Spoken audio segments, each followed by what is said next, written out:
Ahora sí. Mejor volvamos a nuestra época, así podemos explicarles de mejor manera. Después de las conquistas de Alejandro Magno, Roma se convirtió en una de las potencias más grandes en el mundo antiguo. Sin embargo, no todo fue como se esperaba. Mientras algunos acumulaban riquezas extremas, otros se quedaban en la miseria. Imagínense qué duro fue vivir como un campesino, el cual no recibía nada y además no tenía ni propiedades. Fue en este contexto que en Palestina, específicamente en la región de Galilea, empezó a surgir una nueva religión, denominada el cristianismo. Jesucristo predicaba valores muy distintos, los cuales no se predicaban en Roma, como amar al prójimo, la solidaridad y evitar la riqueza extrema. Sin embargo, Cristo no proponía una rebelión ante Roma. Lo que él enseñaba fue tener paciencia y obedecer a las autoridades mientras éstas no contradijeran lo que decía Dios.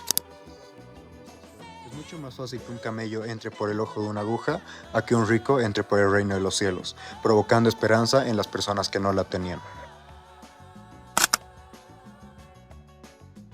Dad al César lo que es del César y lo que es de Dios a Dios. Con estas palabras logró separar los asuntos políticos con los asuntos religiosos. Así nació esta religión, que empezó como un refugio espiritual para los más necesitados, a lo que actualmente es, la cual fue evolucionando con el pasar del tiempo.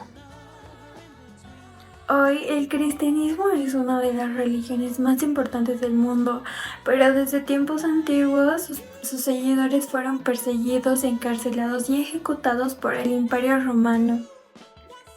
Pero, ¿cómo una religión prohibida terminó dominando un imperio entero? Para esto debemos hablar primero sobre San Pablo, quien gracias a su ciudadanía romana y a las rutas comerciales que tenía, fue expandiendo la palabra de Dios y el cristianismo, y eso hizo que los emperadores se preocuparan mucho por cómo el cristianismo estaba influyendo en las personas. Los emperadores veían a los cristianos como una total amenaza para su pueblo. ¿Por qué?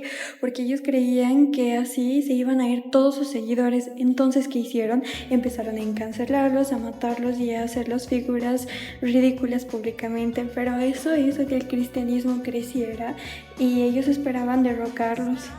El gran cambio llegó recién en el año 313 después de Cristo, ya que el emperador Constantino había reconocido oficialmente el cristianismo como estrategia política porque su pueblo se estaba viendo debilitado por todos los movimientos cristianos que había.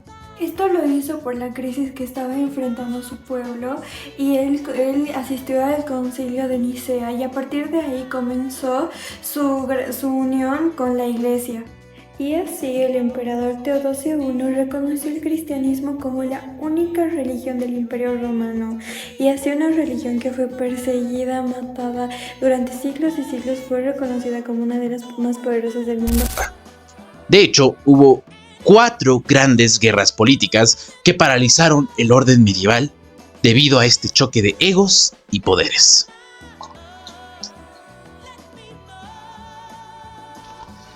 Algo muy interesante de este punto es la teoría de las 2 espadas. ¿Qué significaba esto?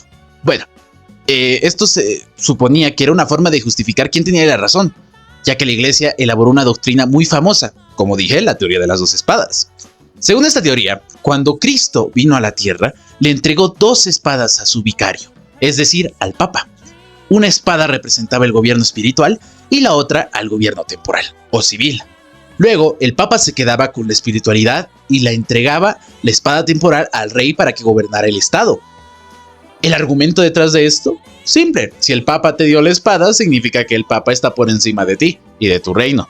Una jugada maestra de propaganda política para imponer la supremacía de la Iglesia. Como pueden ver, la Edad Media no fue solo una época de castillos, sino una guerra intelectual y política, por el control total de las almas y los cuerpos. Pero mientras los reyes y los papas se peleaban por las 2 espadas, ¿qué pasaba abajo? ¿Cómo vivía el pueblo real? Pues mientras los reyes y los papas se disputaban el poder absoluto abajo, en el mundo real el pueblo vivía una realidad completamente diferente bajo el sistema del feudalismo. Con la caída del Imperio Romano y las invasiones bárbaras, ya no había un gobierno central que protegiera a la gente, así que la vida se volvió muy local y peligrosa. El pueblo se dividía entre los vasallos, que eran los pequeños propietarios, los siervos de la gleba, que era la mayoría del pueblo, ya que aquí la situación era dramática. Los siervos eran los antiguos esclavos, colonos o campesinos pobres de las tierras invadidas. Su condición era hereditaria. Si nacías siervo, morías siervo, y tus hijos también lo serían. ¿Y cómo los trataban? Pues directamente era un trato muy crudo, ya que era igual que la esclavitud, pero el siervo era considerado no como una persona, sino como parte de la tierra, prácticamente como si fuera un buey o una herramienta de labranza. De hecho, el autor del libro que estamos viendo hace un paralelo histórico y menciona que esto era idéntico a lo que ocurrió en Bolivia antes de la revolución de 1952 con el sistema del hongo. ¿Y qué pasa con los grandes pensadores de esta época? Veamos. Para empezar, existieron 3 grandes filósofos en esta época: San Agustín, Juan de Salisbury y Santo Tomás de Aquino. San Agustín defendió el cristianismo en su obra La ciudad de Dios. Y en este mismo planteó que existían 2 ciudades: la ciudad terrena y la ciudad de Dios. La ciudad terrena conformada por el diablo y los paganos, y la ciudad de Dios conformada por la iglesia, prácticamente. Y este señor San Agustín decía que el Estado debía subordinarse de la iglesia, prácticamente. Y en cambio, Juan de Salisbury fue un defensor de la ley eterna e inmortal.